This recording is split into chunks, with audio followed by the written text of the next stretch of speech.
മണിക്കൂട്ടിയുടെ delivery കഴിഞ്ഞു. കുറച്ച് കോംപ്ലിക്കേഷൻസും കാര്യങ്ങളെല്ലാം ഉണ്ടായിരുന്നു. ദേ കിടക്കുന്നവനാണ് കൊച്ചിൻ്റെ അച്ഛൻ. കുട്ടു ക്യാൻഡി അല്ല വിചാരിച്ചതുപോലെ. ഇപ്പം 3 ബേബീസ് ഉണ്ട്. മൊത്തം 5 പേരായിരുന്നു. അപ്പോൾ അതിലേക്ക് വരുന്നതിന് മുന്നേ ഞാൻ ഒരു കാര്യം പറയാം. കാരണം വീഡിയോ ആദ്യമായിട്ട് കാണുന്ന ഒരാൾക്ക് ഞാൻ പറയുന്നത് കേട്ട് കഴിയുമ്പോൾ ഞങ്ങൾ ഡോഗ്സിനെ നോക്കാറില്ല, കെയർ ചെയ്യാറില്ല, മനഃപൂർവ്വം ബ്രീഡ് ചെയ്യിപ്പിച്ചു, കാശുണ്ടാക്കാൻ നോക്കി, അങ്ങനെ പല കാര്യങ്ങളും പറയാൻ തോന്നും. അതുകൊണ്ടാണ് ഞാൻ എന്താ സംഭവം എന്ന് പറയാൻ വന്നത്. ഒരിക്കലും ഞങ്ങൾ മണിക്കൂട്ടിനെ എന്നല്ല ബാക്കി കിങ്ങിണീനെയാണെങ്കിലും ആരെയും ബ്രീഡ് ചെയ്യിപ്പിക്കണമെന്നോ കുഞ്ഞുങ്ങളെ ഉണ്ടാക്കണമെന്നോ സെയിൽ ചെയ്യണമെന്നോ വിചാരിച്ചിട്ടില്ല. ഞങ്ങൾ ഒരിക്കലും അങ്ങനെ ചെയ്യത്തുമില്ല. ഞങ്ങളുടെ കിങ്ങിണിക്ക് ലിവർ സിറോസിസ് വന്നു, അറ്റാക്ക് വന്നു, അരയ്ക്ക് താഴോട്ട് തളർന്നുപോയി.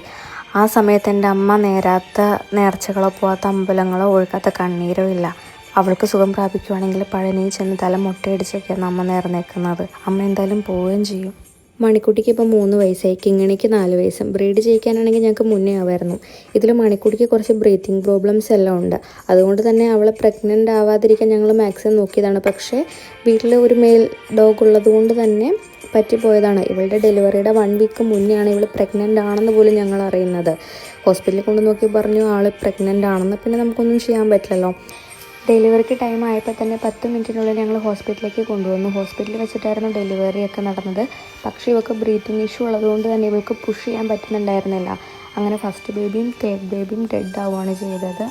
മണിക്കുട്ടി ശരിക്കും വയ്യാണ്ടായി. അമ്മയാണെങ്കിൽ ഭയങ്കര കരച്ചിലായിരുന്നു ഹോസ്പിറ്റലിൽ കിടന്നിട്ട്.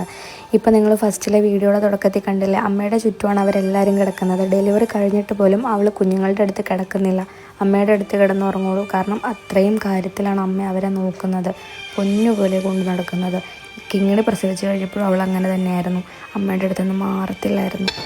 ഇനി ആരും ഞങ്ങൾ ഈ കുഞ്ഞുങ്ങളെ നോക്കിയിട്ടില്ലെന്ന് മാത്രം പറയില്ലേ. ഇവർ ഇന്നേ വരെ ഞങ്ങൾ പൂട്ടിയിട്ട് വളർത്തിയിട്ടില്ല, വീടിൻ്റെ അകത്ത് തുറന്നിട്ടാണ് വളർത്തിയേക്കുന്നത്. അതുമല്ല ഞങ്ങൾ എവിടെ പോവുകയാണെങ്കിലും എല്ലാവരെയും കൂടിയിട്ട് വണ്ടി കയറ്റി കൊണ്ടുപോകാറുണ്ട്. കാരണം കുഞ്ഞുങ്ങൾക്ക് ഒറ്റയ്ക്ക് നിൽക്കാൻ പറ്റില്ല ഒരിടത്തും.